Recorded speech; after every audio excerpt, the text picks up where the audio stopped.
नन्ही बतख अपनी माँ के साथ रहती थी। उसी तालाब के किनारे एक बिच्छू भी रहता था और तालाब के पास दलदल भी था। एक दिन नन्ही बतख तट पर आई तो उसने देखा कि एक बिच्छू दलदल में फंसा है। बहन, मुझे बचा लो। नन्ही को उस पर दया आ गई।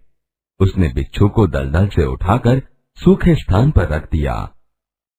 बिच्छू को शैतानी सूझी। उसने नन्ही को डंक मार दिया। नन्ही पीड़ा से तड़प उठी। क्यों भाई, तुमने मुझे डंक क्यों मारा? क्या करूं, डंक मारना मेरा स्वभाव है। तुम यह गंदी आदत छोड़ दो, नहीं तो कोई मुसीबत में तुम्हारी रक्षा नहीं करेगा। बिच्छू उसकी बात अनसुनी कर आगे बढ़ गया। नन्ही अपनी माँ के पास नदी में चली गई। नन्ही बेटी, तुम कहाँ रह गई थी?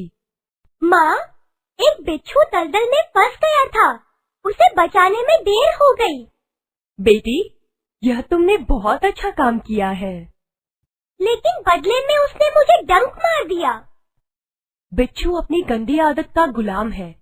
तुम उसे चाहे कितनी बार बचाओ, वह बार बार डंक मारता रहेगा। माँ, मैं उसकी गंदी आदत छुड़ाकर रहूंगी। कुछ दिन बाद बिच्छू के प्राण पुनः संकट में पड़ गए। इस बार वह पानी की धारा में जा गिरा और डूबने उतराने लगा। मौत सामने देखकर बिच्छू को नन्ही की याद आई।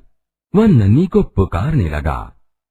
नन्ही, नन्ही, नन्ही। नन्ही ने उसकी करुण पुकार सुन ली। वह झपटकर बिच्छू के पास आ गई। अब मैं इस गंदे स्वभाव वाले बिच्छू को नहीं बचाऊंगी। बहन, मुझ पर दया करो। नन्ही का मन डोल गया।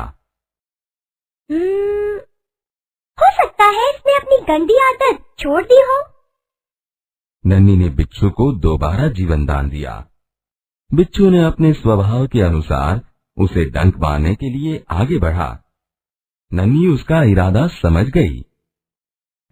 बिच्छू भाई, ठिठक क्यों गए? डंक मारो। बिच्छू शर्म से पानी पानी हो गया।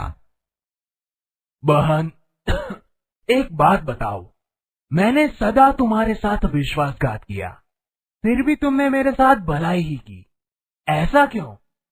भलाई करना मेरा स्वभाव है। मैं तुमसे बदला लेने के लिए अपनी अच्छी आदत क्यों छोड़ दूं?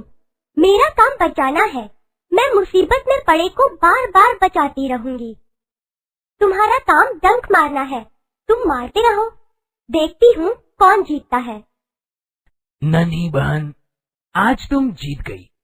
मैं वचन देता हूँ, अब मैं किसी निर्दोष जीव को डंक नहीं मारूंगा। नन्ही खुश होकर नदी में चल दी। बेटी, कहाँ देर कर दी? नन्ही ने पूरी घटना बता दी।